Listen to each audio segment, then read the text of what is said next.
Praise the Lord. Praise the Lord. அன்பான சகோதர சகோதரிகளே, எல்லாரையும் ஆண்டவருடைய திருமுழுக்கு விழாவுக்கான இந்த இறைவார்த்தை சிந்தனைக்கு வரவேற்கிறோம். இந்த புதிய நாளுக்காகவும் இந்த நல்ல வாய்ப்புக்காகவும் நாம ஒன்னா சேர்ந்து நம்ம தந்தையாம் இறைவனுக்கு நன்றி சொல்லுவோம். எல்லாவற்றையும் படைத்து ஆளும் எங்கள் அன்பு தந்தையே, இந்த புதிய நாளுக்காகவும் இந்த புதிய வாய்ப்புக்காகவும் உமக்கு நன்றி செலுத்துகிறோம். உம்முடைய வார்த்தையை கேட்கவும் அதை எங்கள் வாழ்வுல தியானிக்கவும் நீர் எங்களுக்கு கொடுத்திருக்கிற இந்த அருமையான நேரத்துக்காக உம்மை போற்றுகிறோம். இன்றைய வாசகங்கள் வழியா நீர் எங்களோட பேசுங்க. எங்கள் இதயங்களை திறந்து உம்முடைய ஆவியின் ஞானத்தால எங்களை நிரப்புங்க. நாங்க கேட்கிற வார்த்தைகள் எங்கள் வாழ்வை மாற்றி உம்முடைய விருப்பத்தின்படி வாழ எங்களுக்கு உதவட்டும். அது 100 மடங்காக பலன் தர நீர் அருள் புரிய வேண்டும் என்று உம்மை மன்றாடுகிறோம். இந்த ஆழமான இறையியல் பார்வையை கேட்கும் ஒவ்வொருவரையும் நீர் ஆசிர்வதியும். அவர்களின் தேவைகளை சந்தியும். உம்முடைய வார்த்தையின் வழியாக அவர்கள் தங்கள் வாழ்வில் உமது பிரசன்னத்தை உணர உதவி செய்யும். இந்த மன்றாட்டை எங்கள் சகோதரராகிய இயேசுவின் பேரில் உம்முன் வைக்கிறோம் அப்பா. ஆமென். அன்பானவர்களே, இன்னைக்கு நாம ஆண்டவருடைய திருமுழுக்கு விழாவை கொண்டாடுறோம். இது இயேசுவோட பணிவாழ்வு தொடங்குற ஒரு ரொம்ப முக்கியமான நிகழ்வு. அவர் கடவுளோட மகனுங்கிறது ஏற்கனவே இருந்த ஒரு உண்மை. ஆனா அந்த நிகழ்வின் போது வானம் திறந்து தந்தையோட குரல் ஒலிச்சு தூய ஆவியார் இறங்கி அந்த உண்மை உலகத்துக்கு அதிகாரப்பூர்வமா வெளிப்படுத்தப்பட்டுச்சு. சரி, இன்னைக்கு வாசகங்கள் இந்த மாபெரும் வெளிப்பாட்டை பத்தி என்ன சொல்லுதுன்னு விரிவா பார்க்கலாமா? கண்டிப்பா. நம்ம முதல்ல மத்தேயு நற்செய்திக்கு போலாம். அதிகாரம் 3 வசனங்கள் 13 17 வரைக்கும். அதுக்கு முன்னாடி ஒரு சின்ன ஸ்டோரி. ஓ, சொல்லுங்க. ஒரு பெரிய ராஜ்யத்தோட இளவரசர் தன்னோட மக்களோட உண்மையான நிலைமை என்னன்னு தெரிஞ்சுக்க ஆசைப்பட்டார். அதனால ஒரு நாள் ராத்திரி ஒரு சாதாரண குடிமகன் மாதிரி வேஷம் போட்டுட்டு நகரத்தை சுத்தி வந்தார். சரி. அப்போதான் மக்களோட பசி, அவங்க படுற துன்பம், கஷ்டம் எல்லாத்தையும் நேரடியாவே பார்த்தார். அவங்களோட குடிசைக்குள்ள போய் அவங்க கூடவே உட்கார்ந்து அவங்க சாப்பாட்டையே பங்கு போட்டு சாப்பிட்டார். அவர் இளவரசன்னு யாருக்குமே தெரியாதா?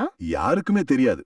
ஆனா அவங்கள ஒருத்தரா அவர் மாறினதுனால அவங்களோட வாழ்க்கைய முழுமையா புரிஞ்சுகிட்டார். அருமையான ஒரு நிகழ்வு.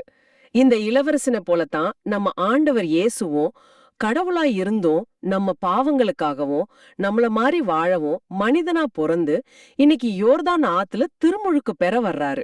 ஆமா, கரெக்ட். இந்த நிகழ்வை தான் இன்றைய நற்செய்தி வாசகம் நமக்கு விளக்குது. ஆமா, இன்னைக்கு நாம பார்க்க போற வாசகம் மத்தேயு எழுதின நற்செய்தியிலிருந்து அதிகாரம் 3 வசனங்கள் 13 17 வரைக்கும். இந்த நிகழ்வோட மைய கருத்து அல்லேலுயா பல்லவி ரொம்ப அழகா சொல்லுது. வானம் திறந்தது, தந்தையின் குரலொளி கேட்டது, என் அன்பார்ந்த மைந்தரிவரே, இவர்க்கு செவிசாயுங்கள். இந்த வாசகத்தை கொஞ்சம் ஆழமா பார்க்கலாம். முதலாவதா வசனம் 13 14. இயேசு கலிலேயாவிலிருந்து யோர்தான் ஆற்றுக்கு திருமுழுக்கு யோவான் கிட்ட வர்றாரு. இந்த நிகழ்வோட தொடக்கமே ஒரு பெரிய ஆச்சரியம் பாருங்க. யோவான் கொடுத்துக்கிட்டு இருந்த திருமுழுக்கு பாவ மன்னிப்புக்கானது. ஆனா இங்க பாவமே இல்லாத இறைமகன் அந்த வரிசையில நிக்கிறாரு. இதுதான் யோவானுக்கு ஒரு பெரிய குழப்பத்தை கொடுக்குது. இதுல நம்ம கவனிக்க வேண்டிய முதல் விஷயமே இயேசுவோட தாழ்ச்சி தான், இல்லையா?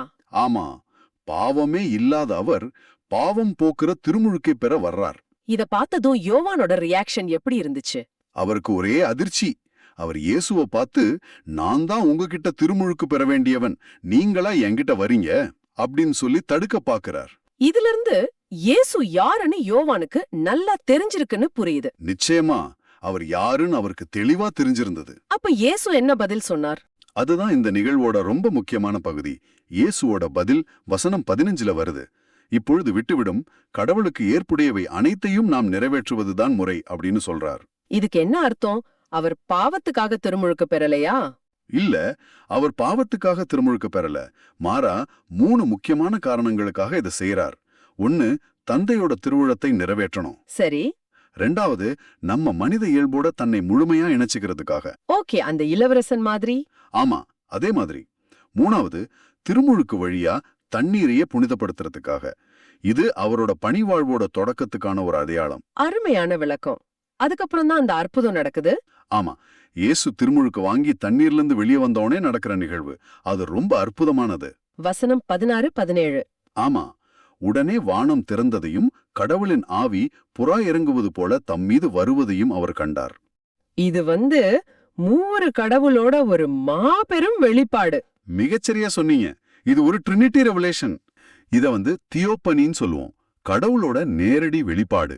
பாருங்க, மகன் அதாவது இயேசு தண்ணீர்ல நிக்கிறார். தூய ஆவியானவர் புறா வடிவத்துல வர்றார். தந்தை வானத்திலிருந்து ஒரு குரல் வழியா பேசுறார். 3 பேரும் ஒரே நேரத்துல வெளிப்படுறாங்க. அற்புதம். எனக்கு ஒரு கேள்வி, ஏன் தூய ஆவியானவர் புறா வடிவத்துல வரணும்? நல்ல கேள்வி. பழைய ஏற்பாட்டுல நோவா காலத்துல பொட்டோப் முடிஞ்சு ஒரு புதிய தொடக்கத்தை அறிவிக்க வந்ததும் ஒரு புறாதான். ஆமா, ஆலிவ் இலையோட வரும். கரெக்ட். அதே மாதிரி இங்க இயேசு வழியா ஒரு புதிய மீட்பின் யுகம் தொடங்குதுன்னு அறிவிக்க புறா வடிவத்துல வர்றார். புறா அமைதிக்கும் தூய்மைக்கும் அடையாளம். தொடக்க நூல் முதல் அதிகாரத்துல படைப்பின் தொடக்கத்துல கடவுளின் ஆவி தண்ணீரின் மேல் அசைவாடி கொண்டிருந்ததுன்னு வாசிக்கிறோம் இல்லையா? ஆமாம். அந்த அசைவாடுதல்ங்கிற வார்த்தை ஒரு பறவை தன் குஞ்சுகள் மேல அசைவாடுறத குறிக்கும். ஆக யோர்தானாத்துல நடக்கிறது ஒரு புதிய படைப்போட தொடக்கம். வாவ், நான் இதை இப்படி யோசிச்சதே இல்ல. பழைய படைப்புல தண்ணீரின் மேல அசைவாடின ஆவி இப்ப புதிய படைப்போட தொடக்கத்திலையும் தண்ணீரின் மேல இறங்கி வர்றாரு. ரொம்ப அருமையான இணைப்பு. அப்ப வானத்திலிருந்து வந்த குரல் என்ன சொல்லுச்சு? அந்த குரல் தான் எல்லாத்துக்கும் மணிமுகுடம். வசனம் 17ல என் அன்பார்ந்த மைந்தர் இவரே, இவர் பொருட்டு நான் பூரிப்படுகிறேன் அப்படின்னு ஒரு சத்தம் கேட்டுச்சு. வாவ், இதுதான் இயேசுவோட பணிவாழ்வுக்கான ஒரு அபிஷியல் இனாகிரேஷன். தந்தை மகனுக்கு கொடுக்கிற ஒரு சான்று இது. இவர் என் மகன், இவருக்கு செவி சாயுங்கள் அப்படின்னு இந்த முழு உலகத்துக்கும் தந்தை அறிவிக்கிறார். ஆமா, இந்த ஒரு நிகழ்வு நம்ம ஒவ்வொருத்தரோட திருமுழுக்கையும் நமக்கு ஞாபகப்படுத்தணும். எப்படி? திருமுழுக்கு வழியா நாமளும் கடவுளோட அன்பார்ந்த பிள்ளைகளா மாறுறோம்.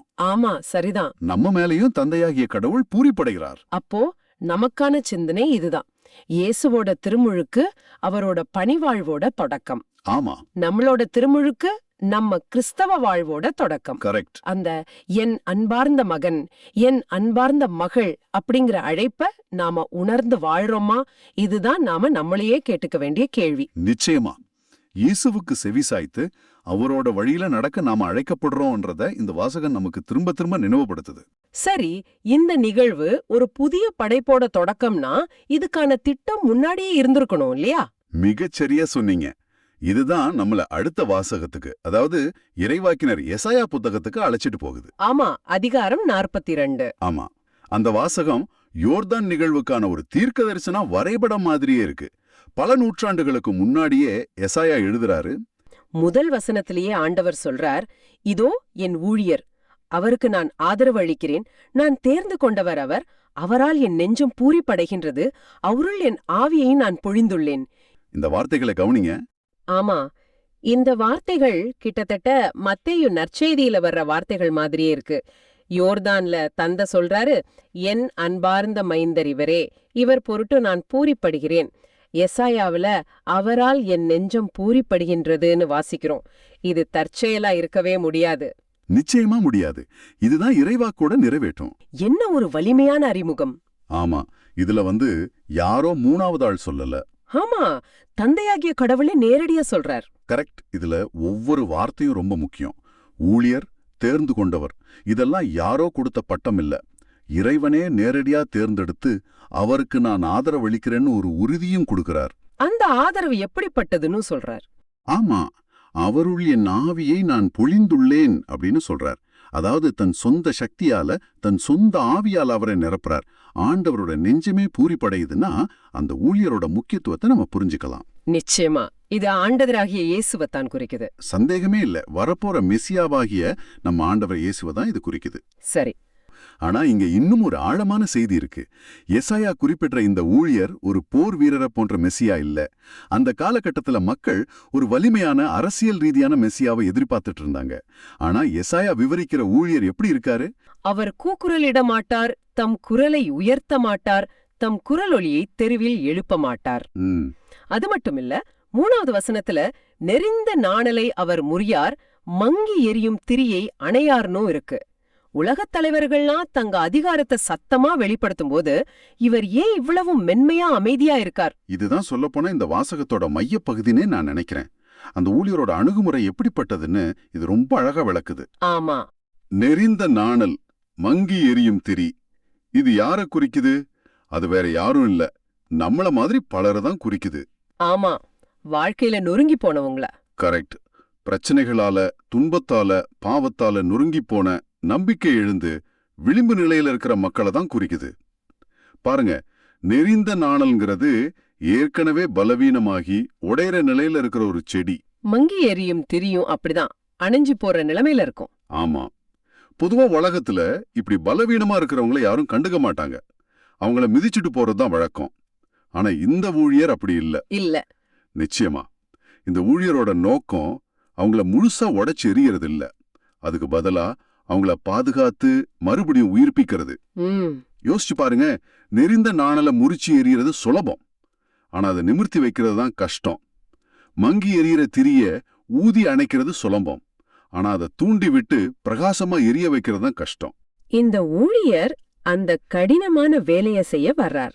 ஆமா, இதுதான் அதிகாரத்தோட ஒரு புதிய பரிமாணம். அழிக்கிற அதிகாரம் இல்ல, உருவாக்குற, உயிர்ப்பிக்கிற அதிகாரம். இயேசுவோட வாழ்க்கையில நாம் இதை ரொம்ப தெளிவா பாக்குறோம்.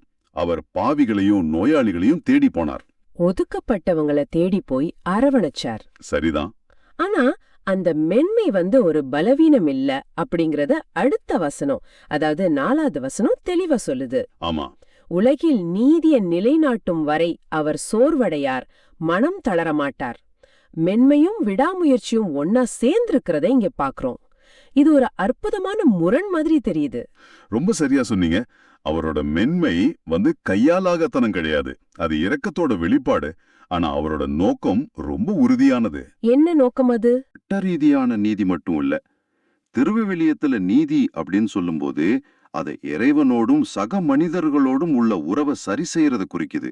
ஓ, இந்த மாபெரும் பணிக்காக அவர் ஒருபோதும் சோர்வடைய மாட்டார், மனம் தளர மாட்டாருங்கிறது அவரோட இறையாற்றலை காட்டுது.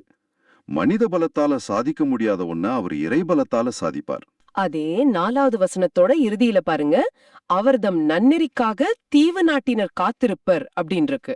ஆமாம். அதாவது அவரோட வருகைக்காக, அவரோட போதனைகளுக்காக இந்த உலகம் முழுவதுமே காத்துக்கிட்டு இருக்குன்னு இது சொல்லுது. ரொம்ப முக்கியமான புள்ளி. இதுல தீவு நாட்டினருங்கிறது யூதர்கள் அல்லாத மற்ற இனத்தார குறிக்குது.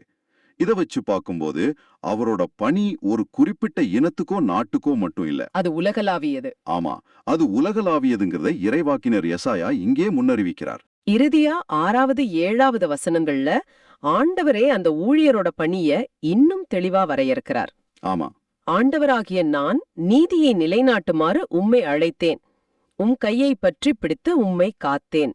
மக்களுக்கு உடன்படிக்கையாகவும் பிற இனத்தாருக்கு ஒளியாகவும் நீர் திகழுமாறு செய்வேன்.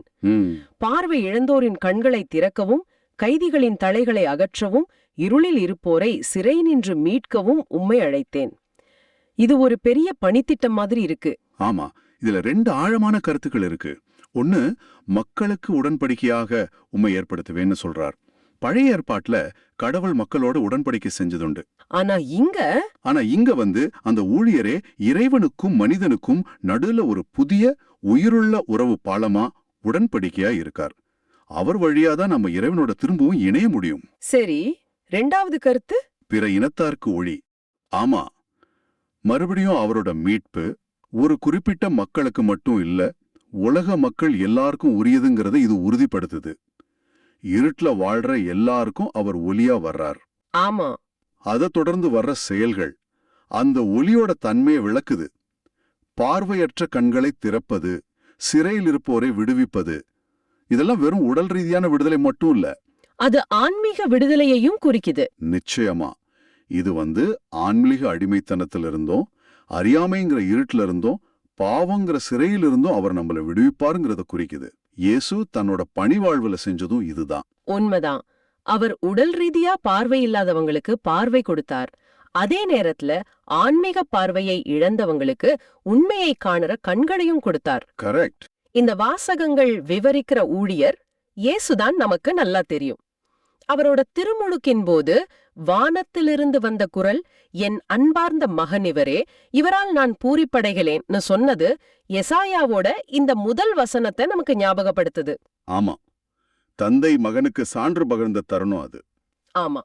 இப்போ உங்களுக்கான கேள்வி இதுதான்.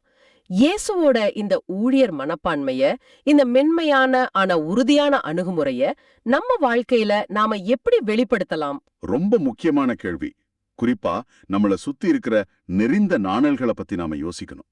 நம்ம குடும்பத்துல, வேலை செய்யற இடத்துல, நம்ம சமூகத்துல இப்படி நொறுங்கி போன நிலையில நம்பிக்கை இழந்து மங்கி எரியிற திரிய போல வாழ்ற மனுஷங்க இருக்கிறாங்க. கண்டிப்பா இருக்கிறாங்க. அவங்கள பார்க்கும்போது நம்மளோட அணுகுமுறை எப்படி இருக்கு? அவங்கள இன்னும் உடைச்சு எறிகிறோமா? இல்ல அவங்கள தாங்கி பிடிக்க நாம என்ன செய்யலாம்? சில சமயம் நம்மளோட கடுமையான வார்த்தைகள் ஒருத்தரை நிறுந்த நாணலா மாத்திருக்கலாம். இல்லனா நம்ம புறக்கணிப்பு ஒருத்தரோட நம்பிக்கை திரிய அணைக்கிற நிலைமைக்கு கொண்டு போயிருக்கலாம். ஆமா, இந்த வாசகம் நம்மள ஒரு சுய பரிசோதனை செய்ய அழைக்குது. ஆமா. இந்த நாளை நீங்க கடந்து போகும்போது இத பத்தி கொஞ்சம் சிந்திச்சு பாருங்க. நெறிந்த நாணலை அவர் முறியார்னு வாசகம் சொல்லுது. உங்களுடைய இன்னிய வார்த்தைகளால, செயல்களால நீங்க யாரையாவது நெறிந்த நாணலா மாத்த போறீங்களா? இல்ல ஏற்கனவே நெறிஞ்சு போயிருக்கிற ஒருத்தருக்கு ஆதரவா அவங்கள தாங்கி பிடிக்கிற கரமா இருக்க போறீங்களா? ஆமா. ஒரு சின்ன புன்னகை, ஒரு கனிவான சொல், இல்லனா ஒரு சின்ன உதவிக்கரம் கூட மங்கி எரியிற திரிய மறுபடியும் பிரகாசிக்க வைக்க முடியும். ஆக இயேசுவோட திருமுழுக்குங்கிறது வெறும் ஒரு சடங்கு மட்டும் இல்ல, அது அவரோட பணிவாழ்வோட நோக்கத்தை வரையறுக்கிற ஒரு நிகழ்வு. அருமை. அப்போ மத்தேயு வாசகம் என்ன நடந்துச்சுன்னு சொல்லுது, எசாயா வாசகம் அது ஏன் நடந்துச்சுன்னு பல நூற்றாண்டுகளுக்கு முன்னாடியே விளக்குது. இப்போ நாம வாசகத்துக்கு வரலாம். திருத்தூதர் பணிகள் நூல், அதிகாரம் 10. இங்க பேதுரு இயேசுவோட திருமுழுக்க எப்படி பாக்குறாரு? இது ரொம்ப முக்கியமான பகுதி. ஏன்னா பேதுரு இங்க கொர்னேலியோங்கிற ஒரு பிற இனத்தவரோட வீட்டுல பேசிட்டு இருக்காரு. பேதுரு அந்த உரையை ஆரம்பிக்கும் போதே முதல் வரியே ஒரு பெரிய அதிர்ச்சிய கொடுக்குது. கடவுள் ஆள் பார்த்து செயல்படுவதில்லை என்பதை நான் உண்மையாகவே உணர்கிறேன் என்ற அந்த உண்மையாகவே உணர்கிறேன் என்ற வார்த்தையில ஒரு ஆழமான அனுபவம் தெரியுது. இது ஏதோ புத்தகத்துல படிச்ச ஞானம் மாதிரி இல்ல. ஆமா, அது அனுபவத்துல இருந்து வந்த ஒரு பாடம். ஏன் அவருக்கு இந்த அனுபவம் அவ்வளவு முக்கியமா இருந்துச்சு? அருமையான கேள்வி. ஏன்னா அந்த நொடி வரைக்கும் பேதுருவோட உலகமே வேற. அவர் ஒரு யூதர். அன்றைய காலகட்டத்துல யூதர்கள் கடவுளால் தேர்ந்தெடுக்கப்பட்ட ஒரே இனம். மீட்பு அவங்களுக்கு மட்டுமே சொந்தம்னு ஒரு ஆழமான நம்பிக்கை இருந்துச்சு. மற்ற இனத்தவங்கள, குறிப்பா ரோமானியர்களை அவங்க அசுத்தமானவங்களாகவும் கடவுளோட திட்டத்துக்கு வெளியில இருக்கிறவங்களாவும் பார்த்தாங்க. அவங்க வீட்டுக்கு போறதோ, அவங்களோட சேர்ந்து சாப்பிடுறதோ அதெல்லாம் நினைச்சு கூட பார்க்க முடியாத விஷயம். ஆமா, அது அவங்க மத சட்டங்களுக்கும் சமூக கட்டுப்பாடுகளுக்கு எதிரானது. அப்போ இங்க பேதுரு ஒரு ரோமானிய நூற்றுவர் தலைவரான கொர்னேலியோவோட வீட்ல நின்னுகிட்டு பேசுறார். இதுவே ஒரு பெரிய புரட்சி. இந்த மாற்றத்துக்கு அவர் எது தூண்டியது? இங்கதான் விஷயம் ரொம்ப சுவாரஸ்யமாகுது. கடவுள் ஒரே நேரத்துல 2 பேர்கிட்டயும் பேசுறார். ஒரு பக்கம் ஜெபிச்சுக்கிட்டு இருந்த கொர்னேலியோவுக்கு ஒரு வானதூதர் தோன்றி பேதுருவை அழைத்து வர சொல்றார். இன்னொரு பக்கம் பேதுருவுக்கும் ஒரு காட்சி கிடைக்குது. வானத்திலிருந்து ஒரு பெரிய விரிப்பு இறங்கி வருது. அதுல யூத சட்டப்படி தீட்டான மிருகங்கள் எல்லாம் இருக்கு. இத அடிச்சு உண்ணுன்னு ஒரு குரல் கேக்குது. பேதுருவோ, ஆண்டவரே, தீட்டான எதையும் நான் தொட்டதில்லேன்னு மறுக்கிறார். அதுக்கு அந்த குரல், கடவுள் தூய்மையாக்கினத நீ தீட்டுன்னு சொல்லாதேன்னு 3 முறை சொல்லுது. இது ஆச்சரியமா இருக்கு. கடவுள் பேதுருவுக்கு நீ கொர்னேலிய வீட்டுக்கு போன்னு நேரடியா சொல்லல. இல்ல, மாறா மிருகங்களை பத்தின ஒரு விசித்திரமான காட்சியை காட்டுறார். இதுல இருந்து நாம என்ன புரிஞ்சுக்கலாம்? அதாவது கடவுள் பேதுருவுக்கு ஒரு ஸ்பெசிபிக்கான கட்டளைய மட்டும் கொடுக்க விரும்பல. மாறா அவரோட ஒட்டுமொத்த உலக பார்வையையும் மனப்பான்மையும் மாத்த விரும்புறார். யார தீட்டு யார தூய்மைன்னு தீர்மானிக்கிறது உன் வேலை இல்ல, அது ஏன் வேலைன்னு கடவுள் சொல்ற மாதிரி இருக்கு. இதுதான் அந்த நிகழ்வோட மையம். இது கொர்னேலியோவை ஏத்துக்கிறத பத்தி மட்டும் இல்ல. ஆமா, இது பேதுரு தன்னுடைய வாழ்நாள் பாரபட்சத்தை, தன் இனத்தோட பெருமைய, தன்னுடைய குறுகிய எண்ணங்களை உடைத்தெறியறத பத்தியது. கரெக்ட். கடவுள் மத ரீதியா தகுதியானவங்கன்னு தங்களை நினைச்சுக்கிட்டு இருக்கிறவங்களை விட ஆன்மீக பசியோடு இருக்கிற கொர்னேலியோ போன்றவங்களை தேடுறாருங்கிறத பேதுரு அங்க உணர்றார். அதனாலதான் அந்த வார்த்தைகளை அவ்வளவு அழுத்தமா சொல்றார். இது பேதுருவோட மனமாற்றம். சரி, கடவுள் ஆள் பாக்குறது இல்லையேன்னா அவர் எதைத்தான் பாக்குறார்? அடுத்த வசனம் அதுக்கான பதில சொல்லுது. எல்லா இனத்தவரும் அவருக்கு அஞ்சு நடந்து நேர்மையாக செயல்படுபவரே அவருக்கு ஏற்படுபவர். முதல் தகுதி கடவுளுக்கு அஞ்சு நடப்பது. இந்த வார்த்தையை கேட்டதும் நமக்கு ஒரு வித பயம் தோணலாம். ஆனா திருவிவிலியத்துல இந்த அஞ்சு நடப்பதுங்கிறது பயத்தை குறிக்கல. அப்போ எதை குறிக்குது? அது ஆழ்ந்த மரியாதை, அன்பு கலந்த ஒரு உறவை குறிக்குது. உதாரணமா, நாம ரொம்ப நேசிக்கிற ஒரு தந்தையோ தாயையோ காயப்படுத்த விரும்ப மாட்டோம் இல்லையா? ஆமா, அது பயத்தால அல்ல, அன்பால. அதே போல கடவுள் நம்ம வாழ்வோட மையம்னு உணர்ந்து அவரோட வழிகளை விட்டு விலகாம அவருக்கு பிரியமான வாழ்க்கை வாழ்றதுதான் கடவுளுக்கு அஞ்சி நடப்பது. அப்படியானா ரெண்டாவது தகுதியான நேர்மையா செயல்படுவதுங்கிறது அந்த உள்மனதின் பக்தியை வெளிப்படுத்துற செயல்களை குறிக்குது, அப்படிதானே? ஆமா. நம்மளோட ஜபங்கள், பக்தி முயற்சிகள் மட்டும் போதாது. நம்ம அன்றாட வாழ்க்கை, நம்ம தொழில், நம்ம மத்தவங்களோட பழகுற விதம் எல்லாத்திலயும் நீதி, உண்மை, கருணை இருக்கணும்னு இது காட்டுது. கரெக்டா சொன்னீங்க. நம்ம ஆன்மீகம் வெறும் ஆலயங்களுக்குள்ள முடங்கிடக்கூடாது. அது நம்ம செயல்கள்ல வெளிப்படணும். நம்ம செய்யற வேலையில நேர்மை, கொடுக்கிற வாக்குல உண்மை, மத்தவங்களோட தேவைகளை உணர்ந்து உதவுறதுன்னு நம்ம வாழ்க்கை முறை எப்படி இருக்குங்கிறத தான் கடவுள் பார்க்கறாரு. ஆக நீங்க எந்த நாட்டை சேர்ந்தவர், என்ன மொழி பேசுறீங்க, உங்க தோல் நிறம் என்ன, இதெல்லாம் கடவுளுக்கு ஒரு பொருட்டே இல்லை. உங்க இதயம் அவரை நோக்கி இருக்கா, உங்க கரங்கள் நன்மை செய்யுதா, அதுதான் முக்கியம். இது எவ்வளவு பெரிய விடுதலை தரும் செய்தி. இந்த விடுதலையை உறுதி செஞ்ச பிறகு பேதுரு நற்செய்தியோட மைய பகுதிக்கு வராரு. 36வது வசனத்துல இயேசு கிறிஸ்து வாயிலாக அமைதி உண்டு எனும் நற்செய்தியை அவர் இஸ்ரேல் மக்களுக்கு அனுப்பினார். இந்த அமைதிங்கிற வார்த்தைக்கு ஒரு ஆழமான அர்த்தம் இருக்கு இல்லையா? ஆமா. நம்ம பொதுவா அமைதினா சண்டை சச்சரவு இல்லாம இருக்கிறதுன்னு நினைப்போம். ஆனா எபிரேய மொழியில பயன்படுத்தப்படுற ஷலோம்ங்கிற வார்த்தைக்கு அதை விட ஆழமான அர்த்தம் உண்டு. ஷலோம்னா முழுமை, நிறைவு, நலம், அப்புறம் உடைந்த உறவுகளை சரி செய்யறதுன்னு பல அர்த்தங்கள் இருக்கு. பாவத்தால கடவுளுக்கும் மனிதனுக்கும் இடையே ஒரு பிளவு ஏற்பட்டது. சக மனிதர்கள் இடையே வெறுப்பும் பிரிவினையும் வந்தது.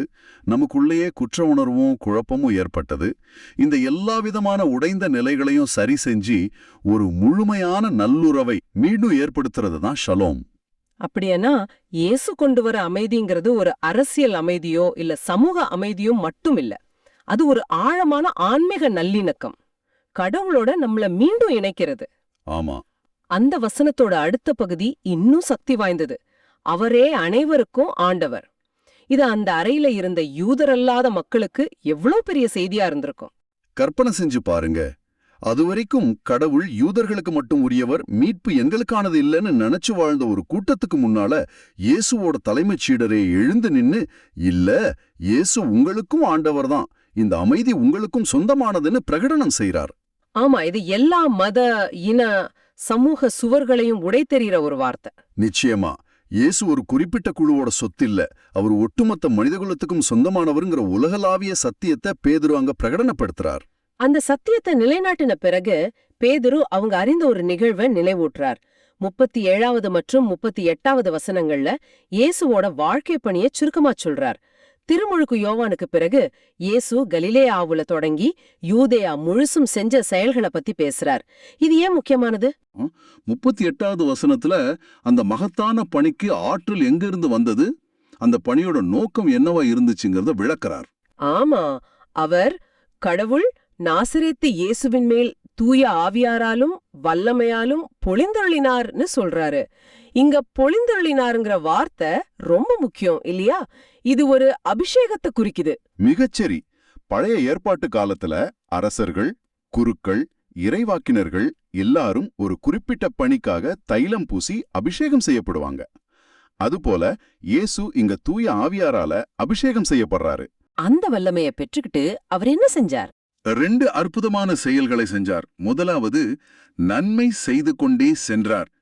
இயேசுவோட வாழ்க்கையை நீங்க பாத்தீங்கன்னா அது வெறும் போதனைகளோட தொகுப்பு இல்ல, அது செயல்களோட தொகுப்பு.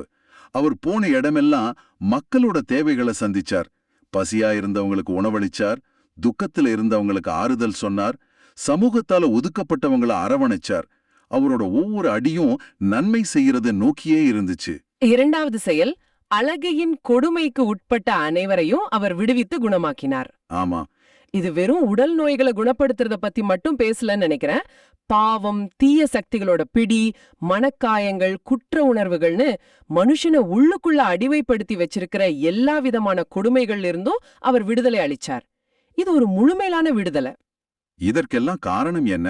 அந்த வசனத்தோட கடைசியில ஒரு அழகான ஆனா மிக மிக சக்தி வாய்ந்த வாக்கியம் இருக்கு. கடவுள் அவரோடு இருந்தார். ஆமா, இதுதான் இயேசுவோட முழு பணிக்கும் அடித்தளம். தந்தையாகிய கடவுளோட பிரசன்னம் எப்போதுமே அவரோட இருந்துச்சு. அந்த உடனிருப்பு தான் அவருக்கு நன்மை செய்யவும் குணமளிக்கவுமான வல்லமைய கொடுத்துச்சு. இந்த வசனம் இயேசுவ பத்தி மட்டும் பேசல, இது நம்மையும் பத்தி பேசுது. திருமுழுக்கை பெற்ற நாமம் ஒவ்வொருவரும் அதே தூய ஆவியாரோட முத்திரையை பெற்றிருக்கோம். உறுதி பூசுதல் வழியா அதே வல்லமையால நிரப்பப்பட்டிருக்கோம். இயேசுவோட கடவுள் இருந்தது போல நம்மோடும் இருக்கிறார். அப்படியானா நாமும் இயேசுவைப் போலவே நன்மை செய்பவர்களாகவும் காயப்பட்ட உள்ளங்களுக்கு ஆறுதல் அளிப்பவர்களாகவும் வாழ அழைக்கப்பட்டிருக்கோம், இல்லையா? மிக அருமையான இணைப்பு. அதுதான் இந்த வாசகத்தோட உச்சக்கட்ட செய்தி. இயேசுவோட பணிங்கிறது நமக்கான ஒரு முன்மாதிரி. அவர் எப்படி தூயாவியாரோட வல்லமையால தந்தையோட பிரசன்னத்துல செயல்பட்டாரோ அதே போல நாமும் செயல்பட முடியும். நம்மளோட சிறிய செயல்கள் வழியா, ஒரு ஆறுதலான சொல் வழியா, ஒரு உதவிக்காரம் வழியா கடவுளோட உடனிருப்ப மத்தவங்களுக்கு காட்ட முடியும். அன்பை தேவைப்படுறவங்களுக்கு கொண்டு சேர்க்கிற கருவிகளா நாம மாறணும். அப்படியானா இந்த வாசகத்திலிருந்து நமக்கு கிடைக்கிற முக்கிய பாடங்களை நாம தொகுத்து பார்க்கலாமா? நிச்சயமா 3 முக்கிய சிந்தனைகளை நம்ம எடுத்துட்டு போகலாம். முதலாவதா, நாம அடிக்கடி கடவுளை நம்மளோட சிறிய வட்டத்துக்குள்ள அடைச்சிடுறோம். ஆனா கடவுளோட அன்பு எல்லைகளற்றது. அவர் நம்ம வெளி அடையாளங்களை பார்க்கறதில்ல, நம்ம இதயத்தோட நேர்மையத்தான் பார்க்கறார். 2வதா, இயேசு கொண்டு வர ஷலோம்ங்கிற அமைதி பிரிவினைகளை உடைச்சு எல்லோரையும் ஒரே குடும்பமா இணைக்கிற சக்தி கொண்டது. அவரே அனைவருக்கும் ஆண்டவர்.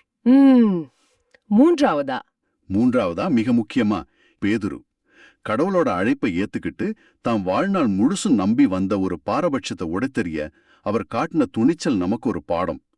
கடவுளோட உண்மை நம்ம வசதியான நம்பிக்கைகளுக்கு சவால் விடும்போது பேதுருவை போல மனச மாத்தி வளர நாம தயாரா இருக்கணும். பேதுருவோட ஒட்டுமொத்த உலக பார்வை ஒரே நாள்ல உடைக்கப்பட்டு புதிதாக கட்டப்பட்டது. நம்ம வாழ்வுல இவங்க இப்படித்தான், இந்த குழுவினர் இப்படித்தான்னு நாம மாத்த முடியாத உண்மைகளா கருதுற நீண்ட கால நம்பிக்கைகள் அல்லது பாரபட்சங்கள் என்ன? அந்த நம்பிக்கைகளை மறுபரிசீலனை செய்யும்படி கடவுள் நம்மகிட்ட இன்னைக்கு பேசினா பேதுருவை போல அதை கேட்கவும் மாறவும் நம்ம தயாரா இருக்கிறோமா? பாத்தீங்களா, எல்லா வாசகங்களும் ஒரே புள்ளியில வந்து இணையுது. எசாயா சொன்ன விடுவிக்கும் பணி பேதுருவோட வார்த்தைகள்ல எதிரொலிக்குது. அப்போ திருமுழுக்குங்கிறது இயேசுவோட பொது வாழ்வுக்கு, அதாவது நன்மை செய்யறதுக்கும் மக்களை விடுவிக்கிறதுக்குமான ஒரு தொடக்க புள்ளியா அமையுது. ரொம்ப தெளிவா புரியுது. சரி, இப்போ நாம கடைசியா பதிலுரை பாடலுக்கு வருவோம். திருப்பாடல் 29. ஆமாம், இந்த திருப்பாடல் முதல்ல பார்க்கும்போது மத்த வாசகங்கள்ல இருந்து கொஞ்சம் வித்தியாசமா தெரியலாம். ஆண்டவரோட குரல், அதோட சக்தி, அது எப்படி இயற்கையையே கட்டுப்படுத்துது, ஆனா கடைசியில அது எப்படி மக்களுக்கு அமைதியை கொண்டு வருதுன்னு பார்க்கறோம். இறைவனின் மைந்தரே, மாட்சியையும் வலிமையையும் ஆண்டவருக்கு உகந்ததாக்குங்கள்னு முதல் வரியே ஆரம்பிக்குது. இங்க இறைவனின் மைந்தர்னு சொல்றது யார? இது வான தூதர்களை அல்லது வானகத்தில் இருக்கிற தெய்வீக சபையை குறிக்குது. சுருக்கமா சொன்னா, படைக்கப்பட்ட எல்லாமே, ஏன் வானத்தில் இருக்கிற சக்திகள் கூட ஆண்டவருக்கு தான் மகிமையை கொடுக்கணும்னு ஒரு அழைப்பு. அடுத்த வரியில ஆண்டவர் பேருக்கேற்ற மாட்சிய அவருக்கு உரித்தாக்குங்கள்னு சொல்லுது. இது வெறும் சடங்கில்ல, உண்மையான அதிகாரம் யார்கிட்ட இருக்குன்னு ஒப்புக்கொள்ற ஒரு செயல். சரி, இந்த திருப்பாடல்ல திரும்ப திரும்ப வர்ற ஒரு வார்த்தை ஆண்டவரின் குரல் கிட்டத்தட்ட 7 முறை வருது. இதுக்கு ஏதாவது குறிப்பிட்ட காரணம் இருக்கா? முழுமையான சக்தியையும் அதிகாரத்தையும் காட்ட இந்த எண் பயன்படுத்தப்பட்டிருக்கு. முதல் வரிய பாருங்க. ஆண்டவரின் குரல் கடல் மீது ஒலிக்கின்றது, ஆண்டவர் நீர்த்திரள்களின் மேல் வீற்றிருக்கின்றார். இது ரொம்ப முக்கியமான வரி. ஆமா, பண்டைய மெசபடோமியா கானானிய புராணங்கள்ல படைப்பு என்பது ஒரு தெய்வம் குழப்பமான கட்டுக்கடங்காத கடல் அல்லது தண்ணீரை அடக்கி அதிலிருந்து உலகத்தை உருவாக்குற ஒரு போராட்டமா சித்தரிக்கப்படும். ஆனா இங்க நம்ம திருப்பாடல் என்ன சொல்லுதுன்னா, ஆண்டவர் அந்த தண்ணீரோட சண்டை போடல, அவர் அதுக்கு மேல அரசரா வீற்றிருக்கின்றார். அது அவர் கட்டுப்பாட்டுல இருக்கு. அப்போ யோர்தானாத்துல இயேசு திருமுழுக்கு பெறும்போது வானத்திலிருந்து பிதாவோட குரல் கேட்டதுக்கும் இந்த தண்ணீர் மேல் ஒலிக்கும் குரலுக்கும் ஒரு ஆழமான தொடர்பு இருக்கு இல்லையா? மிகச்சரியான தொடர்பு. தொடக்க நூல்ல கடவுளோட ஆவி தண்ணீருக்கு மேல அசைவாடிக்கிட்டு இருந்ததுன்னு வாசிக்கிறோம். திருமுழுக்குல அதே தண்ணீருக்கு மேல பிதாவோட குரல் ஒலிச்சு இயேசுவ தன்னோட அன்பார்ந்த மகன் என்று அறிவிக்குது. இது படைப்பின் தொடக்கத்தையும் புதிய படைப்பின் தொடக்கத்தையும் இணைக்கிற ஒரு அழகான புள்ளி. அந்த குரல் வெறும் சத்தம் இல்ல, அது ஒரு படைக்கிற, ஒழுங்குபடுத்துற, உறைவை உறுதிப்படுத்துற ஒரு தெய்வீக சக்தி. அந்த இணைப்பு அபாரமானது. அடுத்த வரியில ஆண்டவரின் குரல் வலிமை மிக்கது, ஆங்கவரின் குரல் மாட்சி மிக்கதுன்னு சொல்லுது. அந்த வலிமை எப்படிப்பட்டதுன்னு அடுத்தடுத்த வரிகள்ல விளக்குது. குறிப்பா கேதுரு மரங்களை முறிக்கின்றதுன்னு ஒரு வரி வருமே. கேதுரு மரங்கள்னா என்ன, அது ஏன் இங்க குறிப்பிடப்பட்டிருக்கு? கேதுரு மரங்கள், குறிப்பா லெபனோன் கேதுரு மரங்கள், பழங்காலத்துல வலிமைக்கும் உயரத்துக்கும் மதிப்புக்கும் ஒரு சின்னம். அது சாதாரண மரம் இல்ல. ஓ, ஆமா, அரசர்களோட அரண்மனைகளும் சாலமோன் கட்டின எருசலேம் கோவில் உட்பட மிக முக்கியமான கோவில்களும் இந்த மரத்தால தான் கட்டப்பட்டது. அப்போ ஒரு நாட்டோட பொருளாதார வளத்துக்கும் அரசியல் சக்திக்கும் ஏன் அவங்களோட மத அடையாளத்துக்குமே இந்த கேதுரு மரங்கள் ஒரு குறியீடா இருந்துச்சு. அப்போ ஆண்டவரின் குரல் கேதுரு மரங்களை முறிக்கின்றதுன்னு சொல்றது வெறும் ஒரு மரத்தை உடைக்கிறது குறிக்கல. இல்ல, அது மனிதர்களோட வலிமையான அரசியல், பொருளாதார, மத கட்டமைப்புகளையே நொறுக்கக்கூடிய சக்தி ஆண்டவரோட குரலுக்கு இருக்குன்னு சொல்ற ஒரு அரசியல் பிரகடனம் மாதிரியா? எக்ஸாக்ட்லி. நீங்க சரியா புரிஞ்சுகிட்டீங்க. மனிதர்கள் பெருமையா நினைக்கிற உங்க சக்தி, உங்க கோவில்கள், உங்க அரண்மனைகள் எல்லாமே எங்க ஆண்டவரோட ஒரு வார்த்தைக்கு முன்னாடி ஒண்ணுமே இல்ல அப்படின்னு சொல்ற மாதிரி இருக்கு. அதே மாதிரி ஆண்டவரின் குரல் காடுகளை வெளிமையாக்குகிறதுன்னு ஒரு வரி வருது. இது ஒரு புயல் வந்து மரங்களோட இலைகளை எல்லாம் உதிர்த்து காட்ட மொட்டையாக்கிட்டு போற ஒரு சித்திரம். இதுவும் கடவுளோட சக்திக்கு முன்னாடி இயற்கையோட ஆடம்பரம் எல்லாம் ஒண்ணுமில்லாம போயிடும்னு காட்டுது. ஆனா எனக்கு ஒரு கேள்வி வருது. இவ்வளவு சக்தியான மரங்களை முறிக்கிற, காடுகளை உழுக்கிற ஒரு குரலை கேட்டா மக்கள் பயப்படத்தானே செய்வாங்க. ஆமா, இயல்புதான். ஆனா திருப்பாடல் சொல்லுது, அவர்தம் கோவிலில் உள்ள அனைவரும் இறைவனுக்கு மாட்சி என்று ஆர்ப்பரிக்கின்றனர்னு. இது எப்படி சாத்தியம்? இந்த அழிவின் சக்தியை பார்த்து எப்படி கொண்டாட முடியும்? இதுதான் இந்த திருப்பாடலோட மையப்புள்ளி. அந்த மக்கள் ஆண்டவரோட குரல்ல வெளிப்படுற சக்திய வெறும் அழிவா பார்க்கல. அப்போ எப்படி பார்க்கறாங்க? அவங்க அத கடவுளோட இறையாண்மையின் வெளிப்பாடா பார்க்கறாங்க. அதாவது இந்த உலகத்துல நடக்கிற நல்லது, கெட்டது, புயல், வெள்ளம் எதுவா இருந்தாலும் எல்லாமே கடவுளோட கட்டுப்பாட்டுல தான் இருக்கு. அவர்தான் உண்மையான அரசர். இந்த உண்மையை உணரும்போது அவங்களுக்குள்ள பயம் வரல, மாறா ஒரு விதமான பாதுகாப்பு உணர்வும் கொண்டாட்டமும் வருது. எங்கள் கடவுள் இவ்வளவு சக்தி வாய்ந்தவர், இனி எங்களுக்கு எந்த பயமும் இல்லை என்ற ஆரவாரம் அது. ஓகே, அப்போ நோவாவின் காலத்துல வந்த பெருவெள்ளம் பத்தி சொல்ற வரியையும் இதோட இணைச்சு பார்க்கலாம்னு நினைக்கிறேன். ஆண்டவர் வெள்ளப்பெருக்கின் மீது வீற்றிருக்கின்றார், ஆண்டவர் என்றென்றும் அரசராக வீற்றிருக்கின்றார். நிச்சயமா. அந்த வெள்ளம் ஒரு பெரிய அழிவு. ஆனா அதுக்கு நடுவுலயும் கடவுள் ஒரு அரசரா சிம்மாசனத்துல உட்கார்ந்து எல்லாத்தையும் கட்டுப்படுத்துறாருன்னு சொல்றீங்க. ஆமா, அந்த வெள்ளம் தீமைய அழிக்கிற ஒரு செயலாகவும் ஒரு புதிய தொடக்கத்துக்கான வழியாகவும் பார்க்கப்படுது. அது கட்டுப்பாடு மீறி போன ஒரு நிகழ்வு இல்ல, அது கடவுளோட திட்டத்தின் ஒரு பகுதி. அந்த அழிவுக்கு மத்தியிலும் கடவுள் ராஜாவாக இருக்கிறார். இதுதான் நம்பிக்கை. புரியுது. நம்முடைய வாழ்க்கையிலயும் புயல்கள், வெள்ளங்கள் மாதிரி பிரச்சனைகள் வரும்போது எல்லாம் நம்ம கைய மீறி போகுதுன்னு நாம நினைக்கலாம். ஆனா இந்த வாசகம் நமக்கு என்ன சொல்லுதுன்னா, அந்த பிரச்சனைகளுக்கு மத்தியிலும் கடவுள் அரசராக வீற்றிருக்கிறார், எல்லாவற்றையும் அவர் பார்த்து கொள்வார். இப்போ எல்லாத்தையும் ஒன்னா இணைச்சு பார்க்கும்போது ஒரு தெளிவு கிடைக்குது. இவ்வளவு வலிமையான பிரபஞ்சத்தையே ஆட்டி படைக்கிற குரலுக்கு சொந்தக்காரரான ஆண்டவர் கடைசியில என்ன செய்றாரு? பல்லவி சொல்லுது, ஆண்டவர் தம் மக்களுக்கு அமைதி அளித்து ஆசி வழங்குவாராக. இவ்வளவு பெரிய சக்தி கடைசியில அமைதியில முடியுது. இந்த முரண்பாட்டை எப்படி புரிஞ்சுகிறது? இது முரண்பாடில்ல, இதுதான் இறையன்பின் உச்சம். ஆண்டவரோட சக்தி நம்மள பயமுறுத்துறதுக்கானது இல்ல, அது நம்மள பாதுகாக்கிறதுக்கானது. ஆமா. எந்த ஆண்டவரோட குரல் தொடக்கத்துல இருந்த குழப்பமான தண்ணீரை ஒழுங்குபடுத்திச்சோ, அதே குரல் தான் திருமுழுக்கு தண்ணீர் வழியா நம்ம வாழ்க்கையில இருக்கிற பாவ குழப்பங்களை நீக்கி நமக்கு சமாதானத்தையும் ஒரு புதிய வாழ்வையும் கொடுக்குது. அந்த வலிமை நமக்கான அமைதியா மாறுது. அப்போ இந்த திருப்பாடல் சொல்ற அமைதிங்கிறது வாழ்க்கையில பிரச்சனையே இல்லாத ஒரு நிலை இல்ல, கரெக்டா? 100% சரி. பிரச்சனைகள் இருக்கும், புயல்கள் வரும். ஆனா அந்த புயலுக்கு நடுவுலயும் எல்லாத்தையும் கட்டுப்படுத்துற ஒரு சக்தி நம்ம கூட இருக்குங்கிற ஆழமான நம்பிக்கை தர்ற அமைதி. அருமையா சொன்னீங்க. இயேசு திருமுழுக்கு பெற்ற போது பிதா சொன்னார், என் அன்பார்ந்த மகன் நீயே. அந்த வார்த்தை இயேசுவுக்குள்ள ஒரு ஆழமான அமைதியையும் உறுதியையும் கொடுத்துச்சு. அந்த உறுதிதான் அவர் தன்னோட பணியை ஆரம்பிக்கவும் சிலுவை வரைக்கும் போகவும் பலம் கொடுத்துச்சு. அதே போல திருமுழுக்கு வழியா நாம கடவுளோட பிள்ளைகளாகும்போது அதே குரல் நமக்கும் சொல்லுது, நீ என் அன்பான பிள்ளை. ஆமாம். இந்த உறுதிதான் உலகத்தோட எந்த புயலையும் சந்திக்க நமக்கு தேவையான அமைதியையும் ஆசியையும் தருது. அந்த ஆசி அவர் நம்மோடு இருக்கிறார் என்பதுதான். இந்த வாசகங்களை நாம உள்வாங்கிக்கிட்டு ஒரு கணம் சிந்திப்போம். உங்க வாழ்க்கையில வர்ற புயல்கள்ல, குழப்பமான நீரோட்டங்கள்ல ஆண்டவரோட குரலை நீங்க கேக்குறீங்களா? சில சமயம் அது இடி மாதிரி நம்ம தவறுகளை சுட்டி காட்டலாம். சில சமயம் அது மெல்லிய தென்றல் மாதிரி நம்மள ஆறுதல் படுத்தலாம். ஆனா அந்த சக்தி வாய்ந்த குரல் வெறும் அழிவுக்கானதில்ல. அது நம்மள ஒரு புதிய தொடக்கத்துக்கும் ஆழமான அமைதிக்கும் வழி நடத்தவே ஒலிக்குதுங்கிறத நம்ம உணர்ந்திருக்கிறோமா? ஆண்டவரின் குரல் நீர்த்திரள்களின் மேல் ஒலிக்கின்றது. ஆண்டவரின் குரல் வலிமை மிக்கது. ஆண்டவரின் குரல் மாட்சி மிக்கதுன்னு கேட்கிறோம். இந்த வலிமையான குரலுக்கும் யோர்தான்ல ஒலிச்ச அந்த அன்பான குரலுக்கும் என்ன தொடர்பு? அதுதான் இந்த திருப்பாடலோட சிறப்பு. படைப்பின் மேல ஒலிக்கிற அதே மாட்சி மிக்க, பிரபஞ்சத்தையே அதிர வைக்கிற குரல் தான் யோர்தான் ஆத்துல தன் மகனை உலகத்துக்கு ரொம்ப மென்மையா அன்பா அடையாளம் காட்டுது. தந்தையோட வார்த்தைக்கு எவ்ளோ வலிமை இருக்குன்னு இது காட்டுது. அவரோட அதே குரலால மரங்களை முறிக்கவும் முடியும், நீ என் அன்பார்ந்த மகன்னு சொல்லவும் முடியும். ஏதோ ஒரு அற்புதமான பார்வை. கடவுளோட எல்லையற்ற வல்லமை எல்லையற்ற அன்பா வெளிப்படுது. ஆமா. அதோடு இந்த பாடலோட பல்லவி ஒரு அழகான செய்தியோடு முடியுது. ஆண்டவர் தம் மக்களுக்கு அமைதி அளித்து ஆசி வழங்குவாராக அப்படின்னு. இயேசு வழியா வெளிப்படுத்தப்பட்ட இந்த தெய்வீக மாட்சி நம்மள பயமுறுத்த இல்ல, மாறா நமக்கு அமைதியையும் ஆசியையும் கொண்டு வரத்தான்னு இதை தெளிவுபடுத்துது.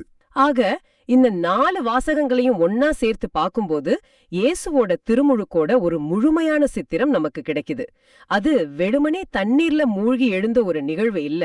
அது அவர் யாருன்றத உலகத்தை வெளிப்படுத்தின ஒரு மாபெரும் நிகழ்வு.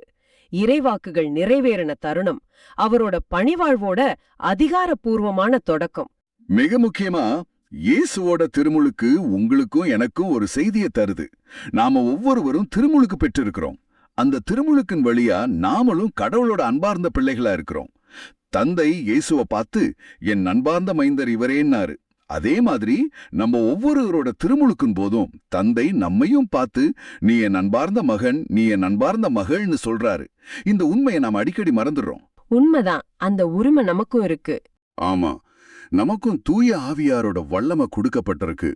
இயேசுவை போலவே நன்மை செய்யறதுக்கும் நம்மள சுத்தி இருக்கிற மக்களோட வாழ்வுல ஒளியா இருக்கிறதுக்கும் நாமளும் ஒரு பணிக்கு அழைக்கப்பட்டிருக்கிறோம். அந்த பணி ஒரு பெரிய மேடையில பிரசங்கம் பண்றதா இருக்கணும்னு அவசியம் இல்ல. நம்ம குடும்பத்துல அன்பா இருக்கிறது, வேலையில நேர்மையா இருக்கிறது, எதுவா வேணாலும் இருக்கலாம். அந்த அழைப்பு உங்க வாழ்வுல என்னவா இருக்குன்னு இன்னைக்கு சிந்திச்சு பாருங்க. உங்க திருமுழுக்கின் வழியா நீங்க பெற்ற அந்த மாபெரும் கொடையையும் அழைப்பையும் இன்னைக்கு புதுப்பிச்சுக்கோங்க. இந்த ஆழமான பார்வை உங்களுக்கு பயனுள்ளதா இருக்குன்னு நினைச்சா மற்றவங்களுக்கு இந்த வீடியோவை ஷேர் பண்ணுங்க. நற்செய்தியின் தூதராக இறையாட்சியை எடுத்துரைங்க. நன்றி. மீண்டும் நாளை சந்திப்போம். இயேசுவுக்கே புகழ். அன்னை மரியே வாழ்க.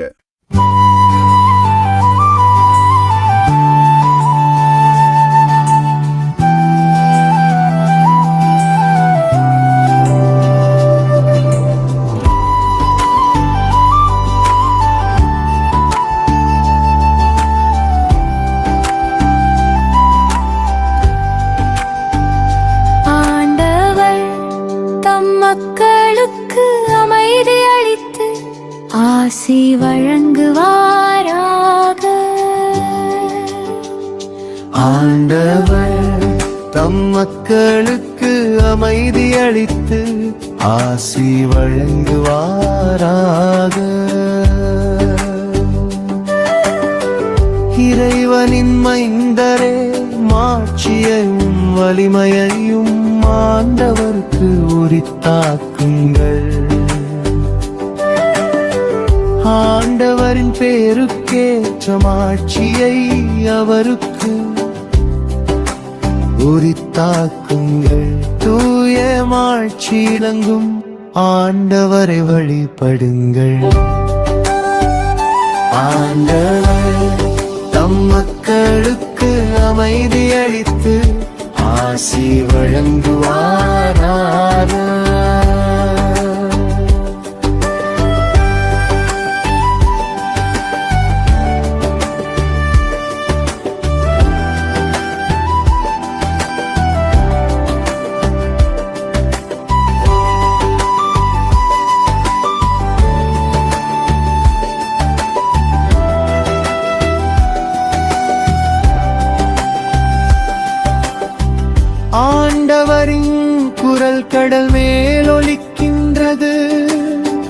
ஆண்டவர் நீர்த்திரள்களின் மேல் வீற்றிருக்கின்றார்.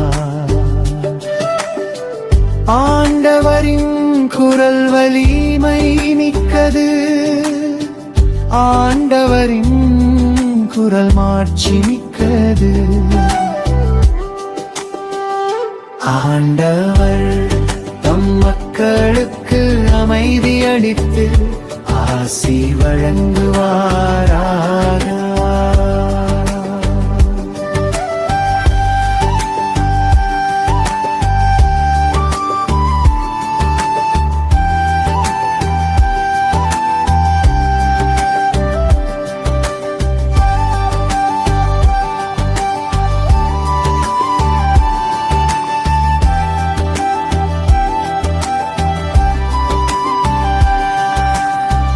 அவரது கோவிலில் உள்ள அனைவரும் இறைவனுக்கு மாட்சி என்றென்று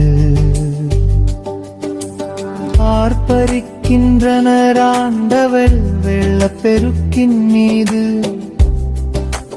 வீற்றிருக்கின்றார். ஆண்டவர் என்றென்றும் அரசராக வீற்றிருக்கின்றார்.